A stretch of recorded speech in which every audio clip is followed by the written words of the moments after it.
সমবেত ভক্তবৃন্দের চরণে আমার কোটি কোটি দণ্ডবত প্রণিপাত। দাপর এবং কলির সন্ধিক্ষণে নৈমিষার বিষ্ণুক্ষেত্র, সেখানে এক বিরাট যজ্ঞ।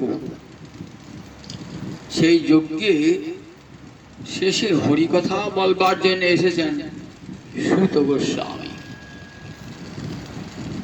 যিনি শুকদেবের আসরে বসে 7 দিন হরিকথা শ্রবণ করেছেন।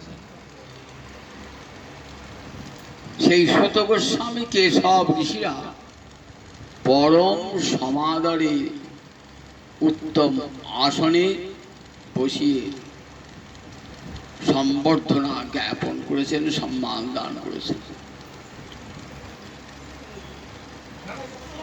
হে সুত গোস্বামী পাদ,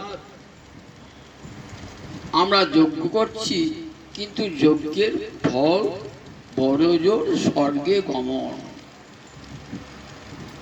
পুণ্য ক্ষয় হয়ে গেলে আবার স্বর্গ থেকে বা ঊর্ধ্বলোক থেকে নেমে আসতে হয়।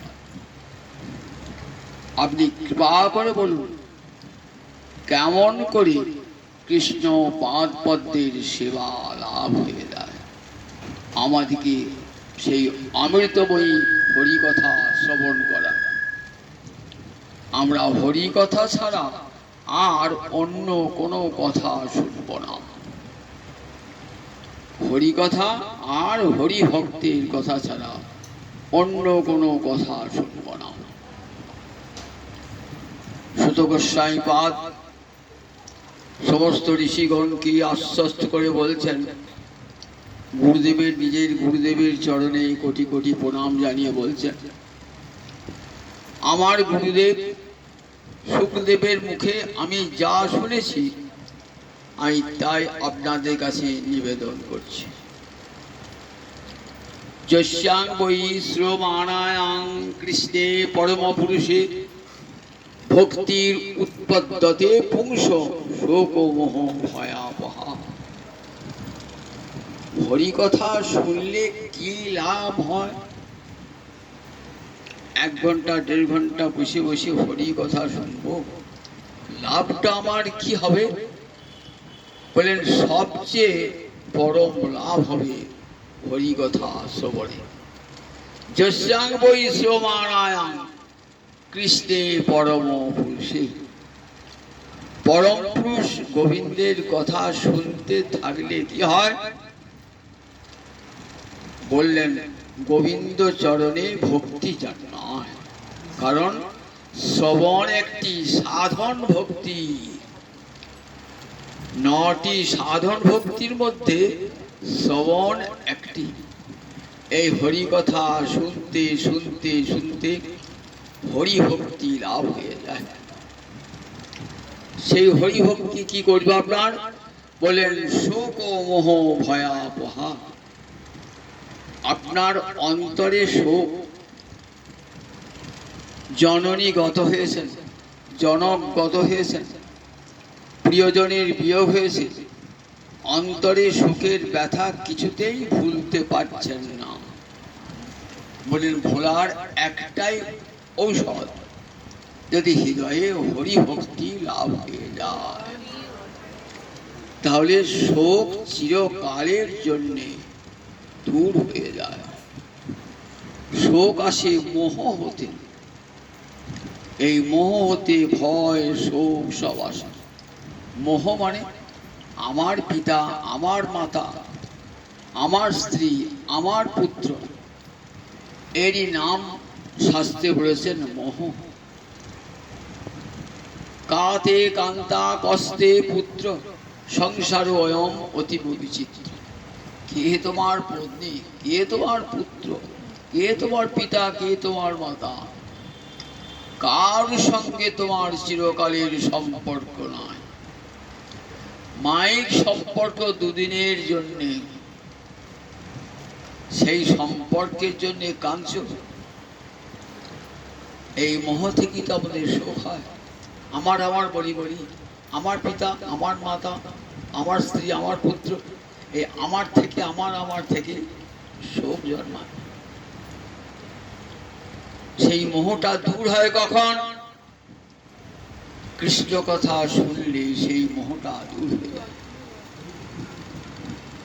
ভগবান শ্রীকৃষ্ণ অর্জুনকে উপদেশ দিলেন এক দীর্ঘ বক্তৃতা। সব শেষে বলছেন, আমি গুরু হিসাবে শিষ্যকে যা উপদেশ দেওয়ার তাই দিলাম, এখন কি করবে না করবে সেটা তোমার। অর্জুন, তোমার অন্তরের মোহটা কেটেছে। কচিত অজ্ঞান সম্মোহ প্রনষ্টস্তে ধনঞ্জয়। অজ্ঞানতা থেকে তোমার যে মোহ এসেছিল সেই মোহটা দূর হয়েছে তো? অর্জুন দেখুন কেমন কৃপা, ভগবান শ্রীহরির মুখ থেকে কথা শুনেছেন। বলছেন, প্রভু নষ্ট মোহ স্মৃতির লব্ধা। আমার মোহ নষ্ট হয়ে গেছে, দূর হয়ে গেছে, আমি স্মৃতি ফিরে পেয়েছি। করি কত সন্দেহ, আমার সব সন্দেহ দূরীভূত হয়েছে। করিস সে বচনং তব, তুমি যা বলবে তাই করব প্রভু। তাহলে হরি কথা শুনে কি হয় দেখুন, মোহ দূর হয়ে যায়। মোহ দূর হলে ভয়ও দূর হয়ে যাবে, শোকও দূর হয়ে যাবে। দেহটা আছে, দেহটা তো আজ আছে কাল থাকবে না, কিন্তু দেহটার উপর এত মোহ আমাদের, আমি ভাবছি এই দেহটা নিয়ে আমি চিরদিন বোধহয় থাকব। দেহটা তোমার চিরদিন থাকবে না, কারণ সেটা পঞ্চভূতের বিকার।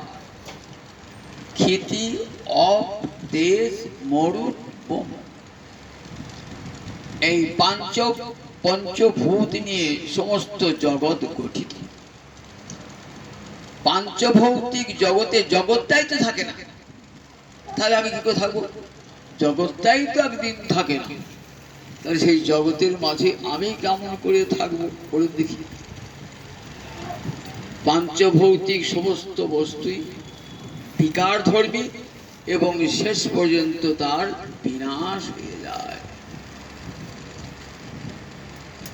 আচার্য যাস্ক বললেন, এই দেহটার 6টা ভাব বিকার, জায়তে, অস্তি, বর্ধতে, বিপরিণমতে, অপক্ষীয়তে, বিনশ্যতে।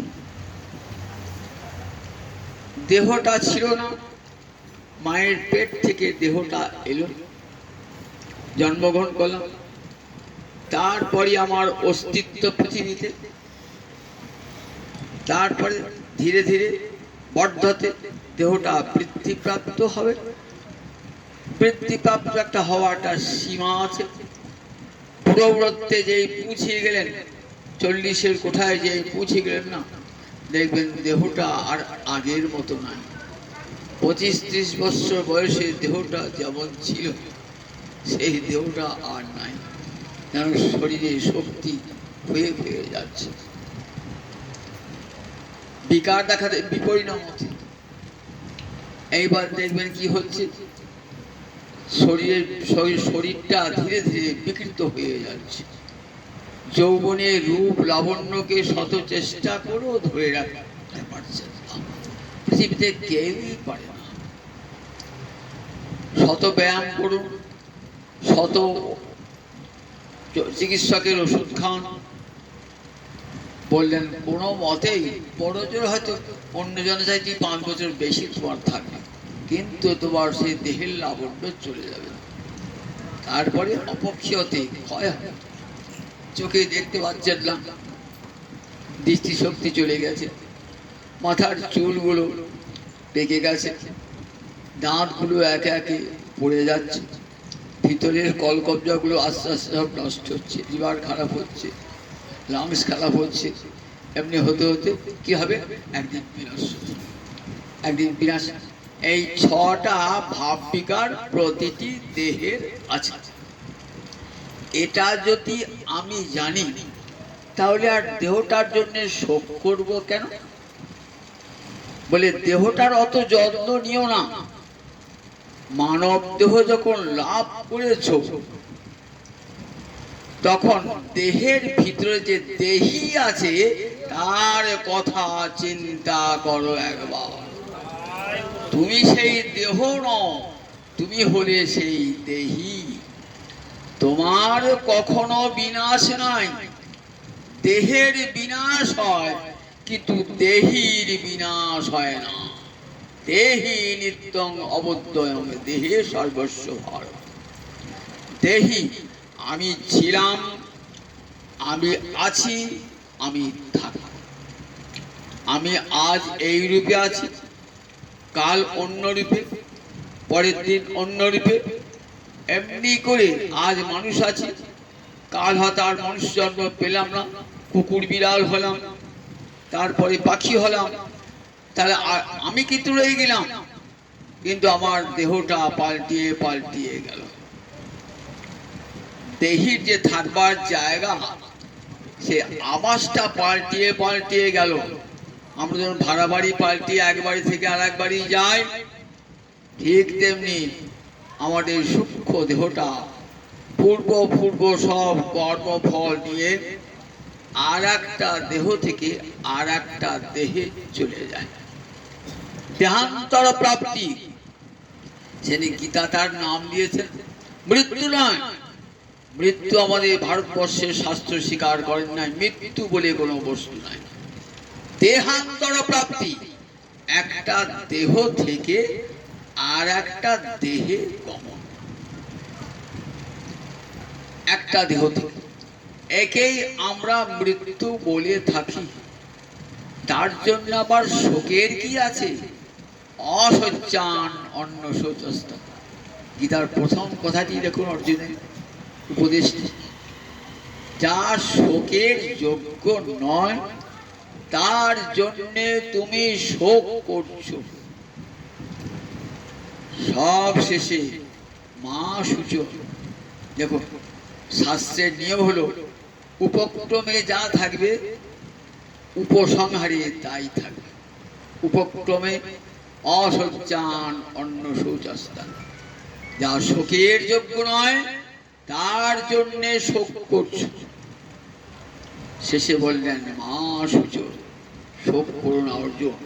তাহলে শোক ও মোহ ভয়াবহা। মোহ থেকে শোকের উৎপত্তি হয়।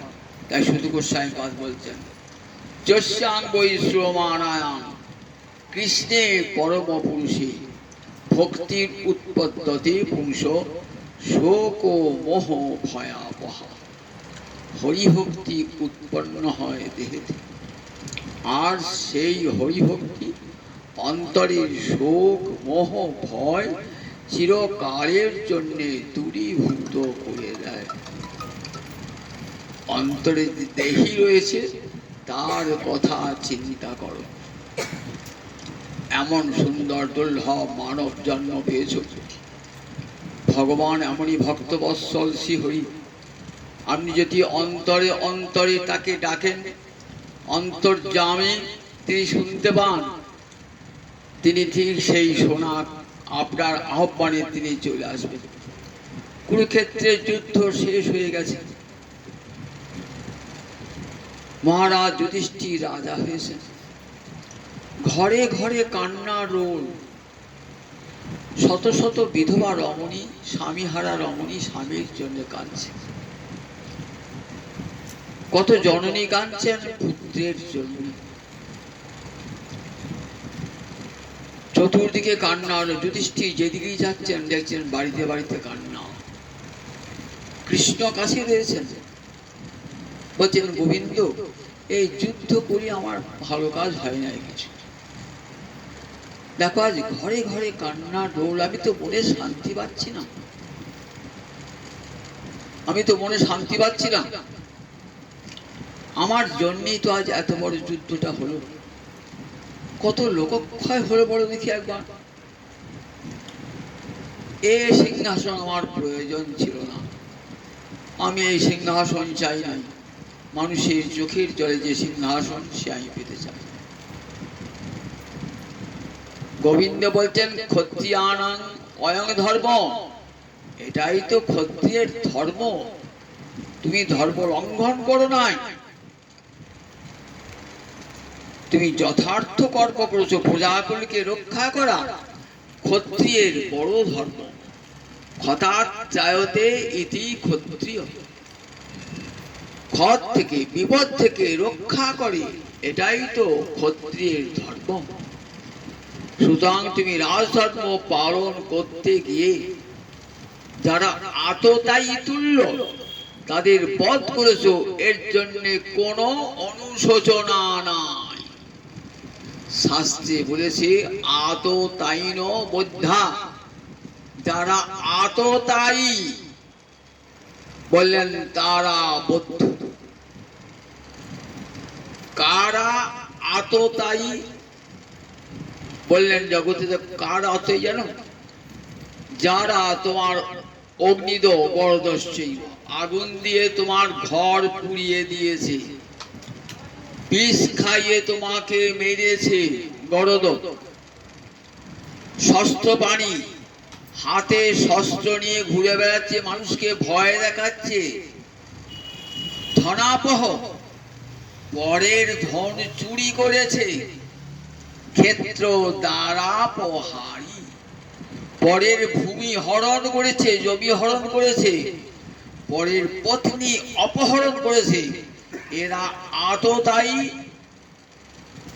আততায়ী ন হন্তব্যা, যারা আততায়ী তাদেরকে হত্যা করা রাজার ধর্ম।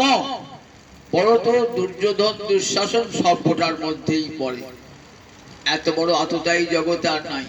তোমাদেরকে পুড়িয়ে মারতে চেয়েছে, তোমাদের বিষ খাইয়েছে, তোমাদের ভূমি অপহরণ করেছে, জমি স্ত্রী অপহরণ করেছে। সুতরাং আততায়ী তাদেরকে বধ করে, তার সঙ্গে যারা ছিল তারা সমান দোষী, তাদেরকে বধ করে তোমার কোনো অন্যায় হয় না। তথাপি যুধিষ্ঠির মনে শান্তি পাচ্ছেন না। কৃষ্ণ বলছেন শান্তি পাচ্ছেন না, স্বয়ং শান্তিময়, যার নাম স্মরণ করলে সব অশান্তি দূর হয়ে যায়, আর তিনি রয়েছেন কাছে কাছে, অথচ যুধিষ্ঠির মনে শান্তি নাই। কি ভগবানের অপূর্ব লীলা, ভাবলে অবাক হয়ে যেতে হয়। বললেন চলো কোথায়? পিতামহ ভীষ্মের কাছে যাই, সেখানে গিয়ে তার উপদেশ শুনে তোমার মনে শান্তি পাবে। এটা চালাকি ভগবানের।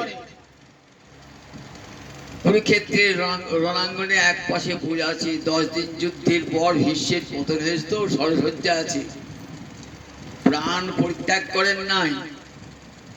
উত্তরায়ণ সংক্রান্তিতে প্রাণ পরিত্যাগ করবেন, কিন্তু প্রাণ পরিত্যাগ করবার পূর্বে একবার গোবিন্দ চরণ দর্শন করতে করতে প্রাণ পরিত্যাগ করবেন। তাই অন্তরে আকুল হয়ে ডাকছেন, আমি তো সরসজ্জায়, আমি তো উত্থান শক্তি রহি। গোবিন্দ দেখো, আমি তোমার শত্রু বটে, তোমার ভক্তের বিরোধী, কিন্তু মনে মনে আমি তোমাকে ডেকেই তোমার ভক্তকেই ভালোবেসেছি। আমার এই অন্তিম কালে তুমি এসে একবার তোমার চরণ যুগল আমাকে দেখাও। এই চালাকিটুকু করবেন বলে যুধিষ্ঠির মনের শান্তি হচ্ছে না। নিয়ে গেলেন বৎস পাণ্ডবকে, যুধিষ্ঠিরকে নিয়ে গেলেন। কুরুক্ষেত্রের রণাঙ্গনে পড়ে আছেন এক পাশে পিতামহ ভীষ্ম। গোবিন্দকে দর্শন করি চোখ দুটো ছলছল। বলছেন দেখো যুধিষ্ঠির, তোমরা কি জন্য এখানে এসেছো? বললেন আপনার মুখ থেকে ধর্মোপদেশ শুনবার জন্য। কৃষ্ণ বললেন আমি এত উপদেশ দিয়েছি কিন্তু মনে শান্তি পায় নাই, তাই তোমার কাছে দিয়ে এলাম। বিশ্ব বলছেন তোমার চালাকি আর কেউ ধরতে পারুক আর না পারুক, আমি বুঝতে পেরেছি প্রভু, তোমার উপদেশে যুধিষ্ঠিরের মনে শান্তি হয় না। ছল মাত্র তুমি এসেছো আমার কাতর আহ্বানে আমাকে দর্শন দান করবার জন্য, তাই তোমার এই ছল চাতুরি। যুধিষ্ঠিরকে বলছেন, দেখো যুধিষ্ঠির, কেন এসেছেন জানো? আমি এই কুরুক্ষেত্রের রণাঙ্গনে পড়ে আছি, উত্তরায়ণ সংক্রান্তিতে আমি প্রাণ পরিত্যাগ করব, তার পূর্বে গোবিন্দের চরণ কমল দর্শন করব। আমি অন্তরে ডাকছি, দেখো গোবিন্দের উপদেশে তোমাদের মনে শান্ত হয় নাই, এইটি একটা লীলা তার, আমাকে কৃপা করবেন বলি অন্তরে ডাক শুনতে পেয়েছেন ভগবান। দেখুন কোথায় বিশ্বদেব শুয়ে আছেন, অন্তরে ডাকছেন। যখন গোবিন্দ কাছে গিয়েছেন, প্রভু আমি তো এপাশ ওপাশ হতে পারছি না, তুমি আমার নয়ন সমুখে দাঁড়াও, আমি নয়নে ভরে তোমাকে একবার দেখে নেবো, জীবনের শেষ দেখার আগে নয়ন ভরে তোমাকে একবার দেখে, আমার সামনে দাঁড়াও প্রভু। ভক্ত আদেশ করছি ভগবানকে, কতখানি জোর থাকলে হয় বলুন দেখি? ভক্তির জোর না থাকলে হবে? ভক্তের আবদার ভগবান কেমন মেনে নিচ্ছেন? একবার আমার নয়ন সম্মুখে দাঁড়াও, তোমার সেই অপরূপ শঙ্খচক্র গলাবদ্ধধারী মূর্তি আমি দর্শন করবো। এইটি বিশ্বদেবের আরাধ্য মূর্তি, তাই বিশ্বদেব নাম রাখে লক্ষ্মী নারায়ণ। এই নারায়ণ মূর্তিতেই বিশ্বের উপাসনা, মাসি হতে নয়, শঙ্খচক্র গদাবদ্ধ। ওই একবার আমার সামনে দাঁড়াও। চোখ দুটি ছল ছল হয়ে এসেছে। ভগবান দেবদেব প্রতীক্ষদান যাবৎ করে বরং হীনম্মহম। হে গোবিন্দ, আমি যতক্ষণ প্রাণ পরিত্যাগ না করছি ততক্ষণ তুমি আমার নয়ন সমক্ষে দাঁড়িয়ে থাকো। তোমার চরণ দর্শন করতে করতে আমি প্রাণ পরিত্যাগ করব। কতখানি জোর থাকলে হয় বলুন দেখি? স্বয়ং ভগবানকে দাঁড় করিয়ে রেখেছেন, আমি তোমাকে দেখতে দেখতে প্রাণ পরিত্যাগ করব, তোমাকে স্তুতি করতে করতে প্রাণ পরিত্যাগ করব। কানতে কানতে বলছেন যে গোবিন্দ, এখন আমার আর দেবার তো কিছুই নাই, শৌর্য বীর্য পরাক্রম কিছুই নাই, আমি তো আজ অসহায় পড়ে আছি, মৃত্যুর জন্য দিন গুনছি। একটা জিনিস দেবার আছে। কি দেবার আছে? ইতিমতি রূপকল্পিতা বিতৃষ্ণা। আমার এই মনটা তোমাকে দিলাম প্রভু। এর পূর্বে বহুবার মন দিতে গেছি, তুমি নাও নাই। কেন নাও নাই? আমাদের মনটা শত জায়গায় পড়ে থাকে। আমরা মুখে বলি ভগবান তোমাকে ভালোবাসি, নিজের স্ত্রীকে ভালোবাসি, পুত্রকে ভালোবাসি, ধন দৌলত ভালোবাসি, যশ প্রতিষ্ঠা ভালোবাসি, ভগবানকে ভালোবাসি না। মনটা 7 জায়গায় বন্ধক দেওয়া আছে। শিষ্য গুরুদেবকে বলে, গুরুদেব আপনাকে এই বাড়িটা দান করলাম। গুরুদেব খুশি হয়েছে, আমার বাড়ি দান করল, বাহ আশীর্বাদ আপনাকে বললাম। নিয়ে দেখছেন বাবা দলিল খায়, নিয়ে দেখছেন ও বাবা 7 জায়গায় বন্ধক বাড়িটা, 7 জায়গায় বন্ধক বাড়িটা। বাড়িটা দিতে গেলে এইসব টাকাগুলো বেটা থাকতে হবে, আসল বাড়ি কেনা আছে অনেক দাম পড়ে যাবে। বল বাবা তো দাম দিতে হবে না, এই ফেরত দেব, এই দলিল সব ফেরত দেব। আমাদের ভগবান হিসেবে মনটা দিই না, বন্ধক দেওয়া আছে। কার কাছে? স্ত্রীর কাছে বন্ধক, ছেলের কাছে বন্ধক দেওয়া আছে, আত্মীয় স্বজনের কাছে বন্ধক দেওয়া আছে। সেই মন ভগবান নেবে? 7 জায়গায় মনটা ছড়িয়ে বলছে মনটা দিলাম, মনটা দিলাম বলে বন্ধক রাখার জিনিস আমি নিই না। বিশ্ব বলছেন আজ কিন্তু বন্ধক রাখি নাই। ইতিমতির উপকল্পিতা বিতৃষ্ণা। আজ আমার মন তৃষ্ণা শূন্য, তৃষ্ণা শূন্য। এতটুকু বিষয়ে বাসনা আমার অন্তরে নাই, তোমার চরণ কমল ছাড়া। এই মতিটা আমি তোমাকে দিলাম প্রভু আজ। ইতিমতির উপকল্পিতা বিতৃষ্ণা। তুমি কৃপা করে আমার এই মনটা গ্রহণ করো প্রভু। 10 দিন আমি তোমাকে আমার স্বপ্নে দেখেছি। 10টি দিন তুমি রথের সামনে ছিলে, অর্জুন তো পিছনে, সারথি সামনেই থাকে। 10 দিন তোমাকে আর মনে মনে কত ভালোবাসা বেশিছি। এই 10টি দিন তোমাকে আমি দর্শন করেছি, দেখলাম ভক্তের জন্য তোমার কত আকুতি, ভক্তকে ভালোবাসা করে তাই তোমার কত আকুতি। অর্জুনের রথের সারথি হয়েছে তুমি প্রভু, তোমার এত করুণা। অর্জুনকে যেমন সাহায্য করেছেন, দুর্যোধন দুঃশাসন কৌরবকে তেমনি সাহায্য করেছেন। আমি একা নিরস্ত্র হয়ে সঙ্গে থাকব, আর আমার এক অক্ষয়ণী সেনা আছে। কোনটা নেবে? দুর্যোধন বলে তোমাকে একা নিয়ে কি হবে, ওই সেনাবাহিনীটা আমি নেব। অর্জুন বলে প্রভু সেনাবাহিনী চাই না, তুমি আমার সঙ্গে থাকবে। অর্জুনের রথের সারথি হয়ে এসেছে বিজয় সখা। বিজয় মানে অর্জুন একটা নাম, বিজয়, বিজয় সখা। তোমার কতখানি ভালোবাসা। যুদ্ধক্ষেত্রে অর্জুন এলো, কি বললেন? সেনয়োর উভয়ের মধ্যে রথং স্থাপয় মে অচ্যুত। গোবিন্দের একটা নাম অচ্যুত। একবার যদি হা কৃষ্ণ বলে কেউ ডাকে, সেই ভক্তের অন্তর হতে আর কোনো দিন তিনি চ্যুত হন না। কৃষ্ণ তোমার হই যদি বলে একবার, ভববন্ধ হইতে কৃষ্ণ তারে করেন পার। তাই গোবিন্দের একটি নাম অচ্যুত, চ্যুত হন না, ভ্রষ্ট হন না। হে অচ্যুত গোবিন্দ, উভয় সেনাবাহিনীর মাঝে আমাকে রথ খানিয়ে নিয়ে চলো। কেন রথে যুদ্ধ হয়, আরম্ভ হয় না, এক পাশে থাকি কেন? না, আমাকে নিয়ে চলো। কেন? কৈর্ময়া সহ যোদ্ধব্যম অস্মিন রণ সমুদ্যমে। এই যুদ্ধক্ষেত্রে কার সঙ্গে আমাকে যুদ্ধ করতে হবে দেখাও। নিয়ে বলছে দেখাও, কাদের সঙ্গে যুদ্ধ করতে হবে? বিশ্ব বলছেন, যখন তুমি চক্ষু দিয়ে আঙুল দিয়ে দেখালে না, তখন তুমি কি করলে?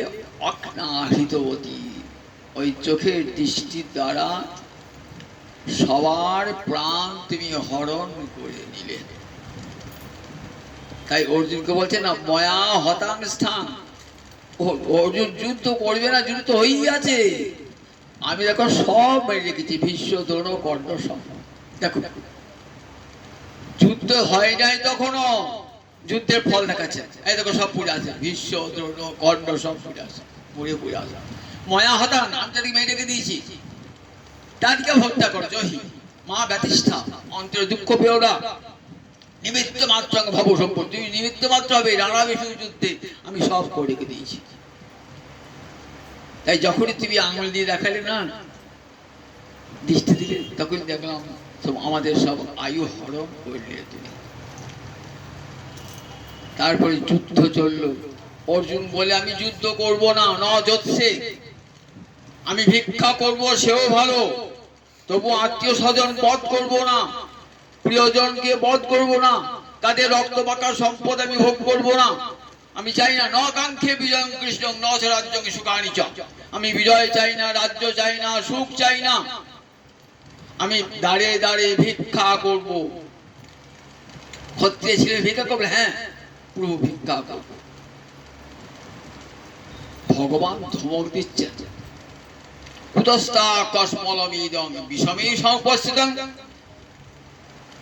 অর্জুন, এই বিষম সংকটক্ষণে তোমার এই মোহটা কোথা হতে এলো?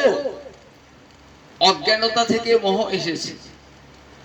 এই বলে কি করলেন? অর্জুনের মোহ দূর করলেন। কুমতিম অহরত, কত উপদেশ দিয়ে অর্জুনের কুমতি হরণ করলেন আত্মবিদ্যা, আত্মতত্ত্ব শিক্ষা দান করে।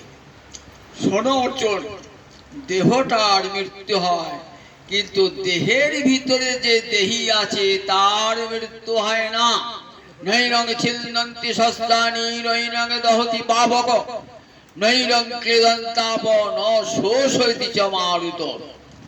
শস্ত্র তাকে ছেদন করতে পারে না, অগ্নি তাকে পোড়াতে পারে না, বায়ু তাকে শোষণ করতে পারে না, জল তাকে ক্লীর্ণ করতে পারে না। আত্মা যেমন ছিল তেমনি থাকে, তাকে ধ্বংস করবার কোনো ক্ষমতা নাই। তোমার মোহ এসেছে তাই আত্মতত্ত্বের দিকে একবার মুখটা ফেরাও, দেখবে তুমি ছিলে, তুমি আছো, তুমি থাকবে। সুতরাং দেখো, এই এই কুমতি দূর করো। এই বলে অর্জুনের কুমতি কেমন করে, তোমার এক হাতে ছিল লাগাম, ঘোড়ার লাগাম ছিল, আর এক হাতে ছিল পাঁচন, রথ চালাচ্ছিল। যখন অর্জুন বললে আমি যুদ্ধ করব না, তখন তুমি কি করলে? তখন তুমি লাগামটি আর পাঁচনটি বাম হাতে নিলে, দক্ষিণ হস্তে জ্ঞান মুদ্রা দিয়ে উপদেশ দান করলে, বন্দে কৃষ্ণাঙ্গে জগদ্গুরু। জগদ্গুরু কৃষ্ণ উপদেশ দান করলেন, জ্ঞান মুদ্রা ধারণ করে। অপূর্ব উপদেশ গীতা 18টি অধ্যায় ধরে সেই উপদেশ দান করলেন। অর্জুনের অন্তরের সব সংশয় তোমার কৃপায় দূর হয়ে গেল। প্রভু তোমার কত করুণা, তোমার কত, অর্জুনের জন্য তোমার কত করুণা। যুদ্ধ করেছো, যুদ্ধ করে তখন আমি দেখছি তুমি তোমার সমস্ত রথের ধুলায় তোমার মুখখানা, তোমার মুখখানা কেমন হয়েছে, আরো সুন্দর হয়েছে। কেমন? ত্রিভুবন কমনং তোমার বর্ণন। আহা, ত্রিভুবনে তোমার মতো সুন্দর জগতে আর কেউ নাই। ত্রিভুবন কমনং তোমার বর্ণম, তোমার কাছে মতো বর্ণ তোমার। রবি করো গৌরব বরম্বর, পরিধানী তোমার পীত বসন, পরিধানী পীত বসন। তোমার এমন অপূর্ব রূপ দর্শন করছে নয়ন ভরে, যেন এই রূপ যেন জন্ম জন্মান্তরে দর্শন করি। প্রভু এই রূপ যেন দর্শন করি, তোমার এমন রূপ ত্রিভুবন কমন। প্রভু তোমার মুখ ঘর্মাক্ত কলেবর হয়েছে, মুখখানি ঘেমে গেছে, চারিপাশে তোমার কুটিল কুন্তল, কোঁকড়ানো চুল পড়েছে, মনে হচ্ছে পদ্মকে ঘিরে ভ্রমরের দল। এত সুন্দর মুখখানা তোমার, আমি তাকিয়ে তাকিয়ে দেখছি মুখখানা তোমার, এত সুন্দর মুখখানা তোমার। নয়ন মন সব তৃপ্তি পেয়ে যায়। নয়নের যে রূপ দর্শনের ক্ষুধা চিরকালের জন্য মিটে যায় যদি কেউ কৃষ্ণ রূপ দর্শন করে। দর্শন করছেন শুধু তাই নয়, ভক্তের জন্য তোমার কতখানি আকুলতা। আবার দেখো, তুই ঘোড়াগুলো যখন ক্লান্ত, তখন নেমে কি করছো? ঘোড়াগুলোর পিঠে হাত বোলাচ্ছ, গা দলায় মলায় করে দিচ্ছ, ঘোড়াকে ঘাস খেতে দিচ্ছ। বিজয় রথ কুটুম্ব, অর্জুনের রথে যেন তুমি কুটুম্ব সেবা করছো। অর্জুনের রথে, যেহেতু অর্জুন চেপে থাকে তাই অর্জুনের রথকেও তুমি সেবা করছো। তোমার এত করুণা, ভক্তের প্রতি এত বাৎসল্য প্রভু, এত বাৎসল্য, এত ভালোবাসেন অর্জুনকে। কুমতি অহরণ আত্মবিদ্যা, আত্মবিদ্যার দ্বারা তার কুমতি অপহরণ করলে প্রভু। 10 দিন যুদ্ধ করেছেন, যুদ্ধ করার পর ভীষ্মের পতন হয়েছে। যুদ্ধ করছেন চোখা চোখা বাঁড়ি, কত কৌরব সৈন্য নিধন করেছেন। ভীষ্ম এসে দুর্যোধন এসে বলছে, কৌরব সৈন্য মেরে কিরা ভাবে পঞ্চ পাণ্ডব কি তুই মারলে না পিতামহ? তোমার পক্ষপাতিত্ব আছে। দুর্যোধন, আমাকেও তোমার সন্দেহ। দেখুন, গুরুকেও সন্দেহ করে যে পিতামহ ভীষ্ম, যার পতন বিনাশ আসন্ন না, তারা গুরুজনকেও সন্দেহ করে। যে ভীষ্ম তোমার হয়ে নেমেছেন যুদ্ধ করতে, আর সেই ভীষ্মকে তোমার সন্দেহ? পঞ্চ পাণ্ডবকে তুমি মেলে না এখনো পর্যন্ত? বললেন ঠিক আছে দুর্যোধন, আমি পঞ্চ পাণ্ডবকে কাল সকালে যুদ্ধেই পঞ্চ পাণ্ডবকে যুদ্ধ, এই 5টা বাণ আমি মন্ত্রপুত করে রাখলাম, কাল সকালে আমি যুদ্ধ করব পঞ্চপাণ্ডবকে। যুধিষ্ঠির গোবিন্দকে বললেন যে গোবিন্দ, আর তো মাসে আগামীকাল তো আমরা 5 ভাই মরে যাবো, কোনো চিন্তা নেই, গোবিন্দ যার পক্ষে আছে। শোনো অর্জুন, তুমি এক কাজ করো, তুমি দুর্যোধনের কাছে যাও, গিয়ে দুর্যোধনের রাজমুকুটটা একবার চেয়ে নাও। আমাকে দেবে কেন? সকালবেলা থেকে যুদ্ধ হতো, সন্ধ্যায় যুদ্ধ থেমে যেত, তারপর সব পরস্পর সৈনিকেরা পরস্পর সঙ্গে ভাব পথে মেলামেশা করতো। আমাকে তোমাকে দেবে কেন? দেবে, তুমি যাও না, তোমাকে দেবে। দুর্যোধন তার রাজমুকুটটা তোমাকে দেবে। কেন দেবে? তোমাকে একটা বর দিয়েছিল না? বলে হ্যাঁ হ্যাঁ। কখন? যখন পাণ্ডবেরা বনবাসে ছিল না, তখন দুর্যোধন দুঃশাসন নিজেদের ঐশ্বর্য দেখাবার জন্য রথে করে বিলাস বৈভবে মত্ত হয়ে বলে চল দেখি আসি, তোরা বনে বনে ভিক্ষা করছিস দেখ, আর আমরা কেমন আজ ঐশ্বর্য করছি। যেতে যেতে চিত্ররথ বলে এক গন্ধর্বের বাগানে ঢুকেছে, বাগানে ঢুকে বাগান তস তস করেছে।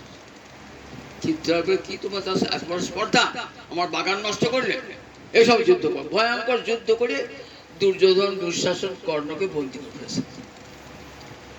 খবরটা পেলেন যুধিষ্ঠির, যাও যাও অর্জুন যাও, যাও ভীম যাও, দাদা আচ্ছন্ন করতো ভালোই হয়েছে, বন্দী হয়েছে ভালো, আমাদেরকে বনে পাঠিয়েছে, থাকুক বনে বন্দী থাকুক। বলে না, যখন পরের সঙ্গে যুদ্ধ হবে কি ভাববে, আমরা 105 ভাই, পরের সঙ্গে যখন যুদ্ধ হবে, আর যখন ঘরে ঘরে যুদ্ধ আছে তখন ভাবে আমরা 5 ভাই, 100 ভাই, এই মনে ভাব পাঠিয়ে দিলেন তাকে। যুধিষ্ঠির বলে না, কৌরব নারীর অপমান হবে, এটা আমি চাই না, যাও। কি করবে?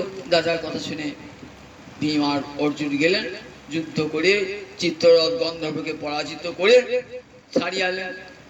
তখন দুর্যোধন বলছেন, অর্জুন সত্যি তুমি মহান, আমি তোমাকে বর দিতে চাই। সেদিন যদি চাইতেন রাজ্যটা ফিরিয়ে দিতেন। অর্জুন চাইলেন না, কারণ প্রতিজ্ঞা ভঙ্গ হবে, তাই অর্জুন চাইলেন না। 8 বৎসর প্রবাসীর প্রতিজ্ঞা, 1 বৎসর অজ্ঞাতবাসীর প্রতিজ্ঞা চাইলেন না। আর যুদ্ধ করে নেবো, দানে নেবো কেন, যুদ্ধ করে নেবো দিলেন। বললেন ঠিক আছে পরে নেবো, এই বরটা পরে নেবো। বলে যাও, সেই বরটা তো পাওনা আছে, বলো। অর্জুন গিয়েছেন, ভাই তোমার রাজমুকুটটা দেবে। অর্জুন আর দুর্যোধন দেখতে পেরে এক করছিলেন, রাজমুকুটটা দেবে একবার। না রাজাতে কোনো হতে পারবে না, মুকুটটা পড়ার স্বাদ মিটিয়ে না, না মুকুট দিলাম। কৃষ্ণ গিয়েছেন সঙ্গে সঙ্গে, এবার ঠিক দেখতে দুর্যোধনের মতো লাগছে। আর প্রদীপের আলোকের পাশে দাঁড়িয়ে আছেন কৃষ্ণ, শুয়ে আছেন পিতামহ ভীষ্ম। 5টা বাণ দেন।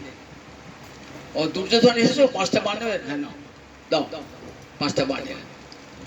ভীষ্ম ভাবলেন ভারী হলো, ভীষ্ম ভাবলেন ভারী হলো, আমাকে আর মারতে হলো না, দুর্যোধনই মারবে। চলে গেলেন 5টা বাণ নিয়ে, অর্জুন চলে গেলেন, মুকুট ফেরত দিয়ে চলে এলেন, 5টা বাণ নিয়ে চলে এলেন। পরের দিন সকালবেলাতে দুর্যোধন যাচ্ছেন না যুদ্ধক্ষেত্রে, ভীষ্মকে বলছেন আগে কি করবো, তোমাকে তো 5টা বাণ দিয়ে দিয়েছি। 5টা বাণ আমাকে দিয়েছে? আমাকে কখন 5টা বাণ? কাল সন্ধ্যের সময় এনেছে, তুমি না মানে তাহলে কে এসেছিল? বুঝেছি, কৃষ্ণের ছল। অর্জুনই এসেছিল দুর্যোধনের রাজমুকুট পরে। ঠিক আছে ঠিক আছে, আমার প্রতিজ্ঞা যখন ভঙ্গ হয়েছে, আমি গোবিন্দের প্রতিজ্ঞাকেও ভঙ্গ করবই করব। আমার প্রতিজ্ঞা ভঙ্গ করেছো ঠাকুর, তোমার প্রতিজ্ঞা আমি ভঙ্গ করব।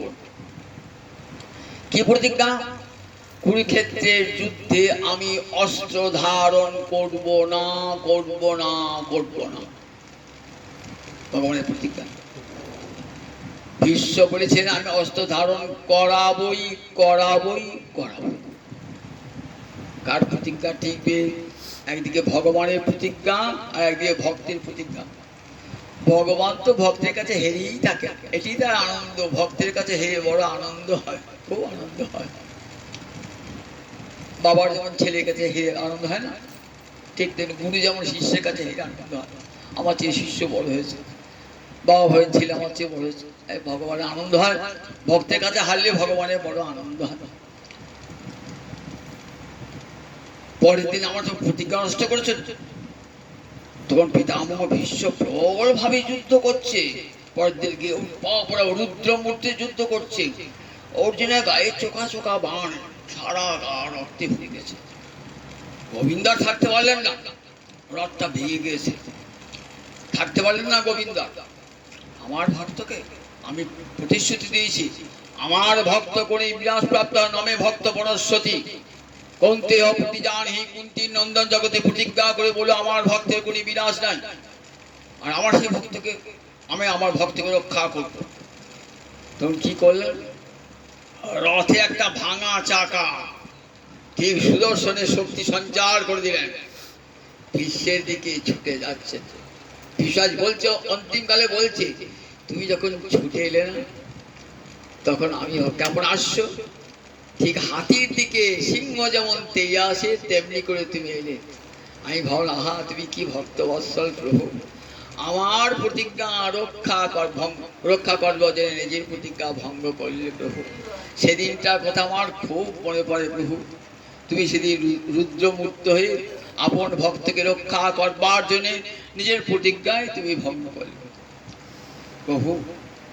আমি তোমার শত্রু প্রভু, আমি তোমার শত্রুকে পক্ষে যুদ্ধ করেছি, তবে জানি প্রভু তুমি শত্রুকেও কৃপা করো, শত্রুকেও তুমি কৃপা করো, আমি জানি শত্রুকে কৃপা করো। হ্যাঁ, শিশুপাল তো শত্রু, তাকেও গতিদান করেছে। যুধিষ্ঠির যখন রাজস্ব যজ্ঞ হয়, সেই রাজস্ব যজ্ঞেতে যিনি শ্রেষ্ঠ, বহু রাজেন্দ্রবর্গ সমবেত হয়েছে, যে শ্রেষ্ঠ রাজা, শ্রেষ্ঠ রাজা বা শ্রেষ্ঠ মানুষ, তাকে অর্ঘ্যপাত্র দিয়ে সম্মান দিয়ে মালা চন্দন দিয়ে বরণ করতে হবে। ভাবছিলেন কাকে করা যায়, প্রথমে কাকে করা যায়। সবাই জানছেন কৃষ্ণ এসেছেন, কৃষ্ণ কি করতে হবে, কিন্তু ভয়ে কেউ বলতে পারছেন না, শিশুপালের ভয়ে। সহদেব বললেন, চিন্তা করবার কি আছে দাদা, আজকে সবার শ্রেষ্ঠ ব্যক্তিকে স্বয়ং ভগবান শ্রী হরিয়েছেন। যুধিষ্ঠির বললেন, বাঁচালি ভাই। মালা তিলক নিয়ে বন্দনা করলেন, শ্রেষ্ঠ অর্ঘ্যপাত্র হলেন।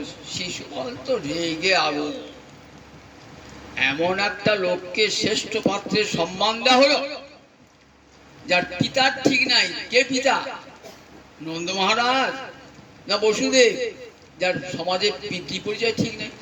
শুধু তাই নয়, তার দেখো বৃন্দাবনে কত দোষ, তার চুরি করে করে খাওয়া, সে লম্পট, স্ত্রী লম্পট, এমন একটা লোক গাল দিচ্ছে। ভীম গুনছে, একটি দুটি করে গুনছে। শিশুপালের যখন জন্ম হয় না, তখন শিশুপালের 4টে হাত আর 3টে চোখ। মা ভাবছে আবার কি ছেলে হলো রে বাবা, 4টে হাত আর 3টে চোখ। তখন এক দৈবকে এসে বলে গেলেন, যার কোলে বসালে তোমার ছেলের 2টি হাত 1টি চোখ চলে যাবে, জানবে সেই তোমার পুত্রের হত্যা করবে তোমার পুত্রকে। সবাইকে ডেকে ডেকে বলছেন, ওই যায় না, 2টো হাত, 4টে হাত, 2টো হাত যায় না, চোখও যায় না। কৃষ্ণকে ডাকলেন, কিন্তু সম্পর্কে পিছিয়ে আনতো, কৃষ্ণ কৃষ্ণের পিছিয়ে আন সম্পর্কে বসালেন, কোলে বসালেন। কোলে বসানোর সঙ্গে 2টো হাত চলে গেল, 1টা চোখ চলে গেল। তখন বললে, বাবা আমার ছেলেকে হত্যা করো না। বলে, পিসিমা তোমার কথা দিয়ে যাচ্ছি, 100 অপরাধ ক্ষমা করবো, 100 হয়ে গেলে আর করবো। ভাবছেন 100 অপরাধ অনেক দেরি হবে। গাল দিচ্ছে শিশুপাল, আর ভীম 1 2 3 4 করে গুনছে, গুনতে থামলি কেন, গাল দে, আরো গাল দে।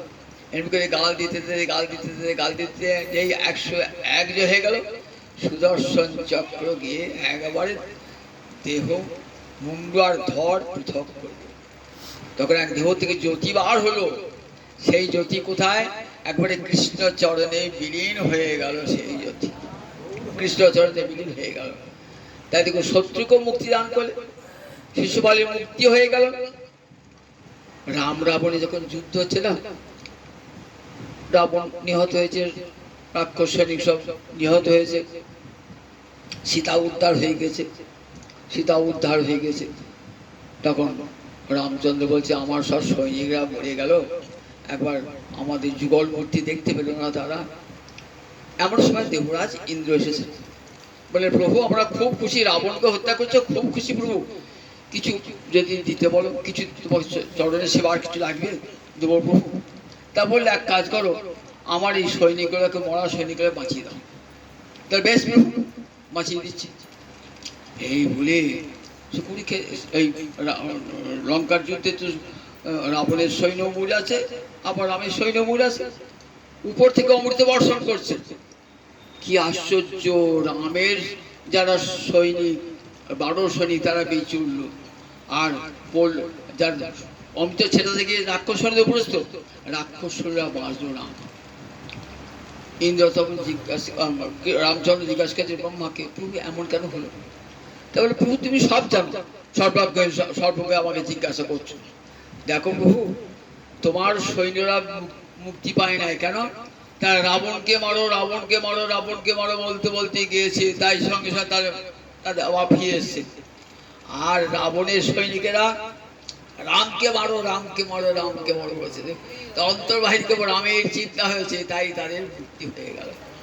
তাই প্রভু তুমি জানো, তুমি শত্রুকেও মুক্তি দান করো।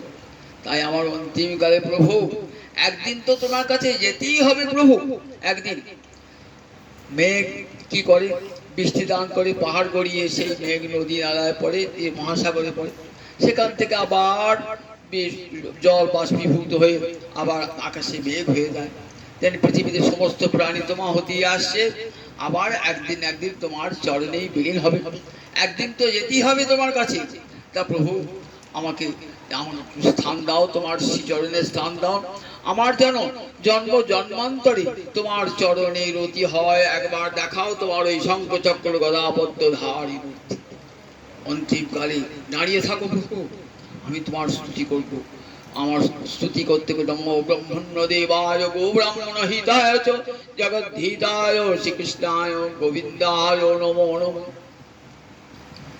এই স্তুতি করতে করতে মন বাক্য সব, দেহ মন বাক্য প্রাণ সব গোবিন্দ চরণে অর্পণ করে ধীরে ধীরে কি করলেন, ভীষ্ম অন্তিমকালে উত্তরায়ণ সংক্রান্তি এলো, ভীষ্ম প্রাণ পরিত্যাগ করলেন। অন্তিমকালে ভগবানকে স্মরণ করলে দেখুন ভগবান আসেন, আজও আসবেন।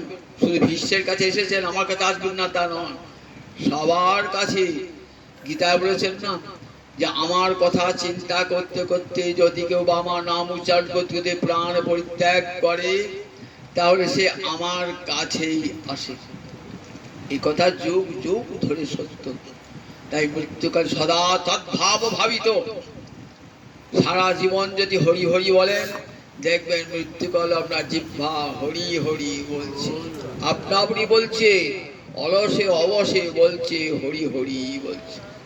রামদাস বাবাজি যখন প্রাণ পরিত্যাগ করেন, ডাক্তার অবাক হয়েছে, সব দেহটাই পড়ে গেছে, গলার নলিটা নড়ছে। ভজনিতাই গৌরাধে শ্যামে জপ হরে কৃষ্ণ হরে রাম, গলার নলিটা পড়ে যাচ্ছে। ভজনিতাই গৌরী রাধে শ্যামে জপ হরে কৃষ্ণ হরে রাম। ডাক্তার অবাক হয়ে গেছেন, মৃত্যুকালও কেমন স্মরণ হয়। তাই প্রহ্লাদ পিতাকে বলেছেন, মাতস্তাতিথি মাপরি মরণের সংস্পর্শে। মৃত্যুকাল উপস্থিত হলে মা বাবা বলো না, বলো গোবিন্দ গোবিন্দ গোবিন্দ।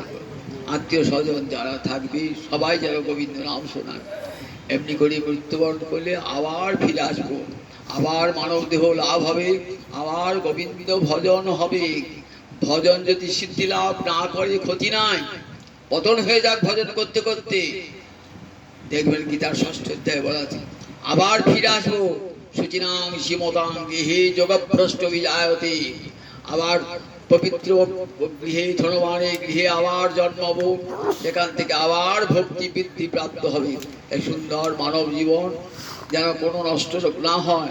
গোবিন্দের করুণার দান এই মানব দেহ একবার দিয়েছেন, ৮৪ লক্ষ জনই ভ্রমণ করতে করতে মানব জন্ম দান করেছেন। এই দেহ যেন এই জীবন যেন বিনা হরিভজনে বিনষ্ট না হয়। সারাটা জীবন সংসার করুন, সব করুন, মনটা গোবিন্দকে দেন, গোবিন্দ চরণে স্মরণ রাখুন, দেখবেন সংসারেরও মঙ্গল হবে, সন্তানাদিরও মঙ্গল হবে, সব স্বামীর মঙ্গল হবে, পুত্রের মঙ্গল হবে, সবার মঙ্গল হবে। কোনো হরিচরণ থেকে মনকে সরিয়ে দেবেন না, সব সব মনটিকে। যার কৃপা করে একবারে মানব দেহ দিয়েছিলেন, পরজন্ম মানব বাবুকে ঠিক নাই, এই জন্মে আমাকে সব কাজ ছেড়ে দিতে হবে, যাতে আবার পরজন্মে মানব দেহ পেয়ে হা গৌর হা নিতাই হা রাধা মাধব যেন বলে জন্ম আবার জন্মাতে পারি। জয় নিতাই, জয় নিতাই, যার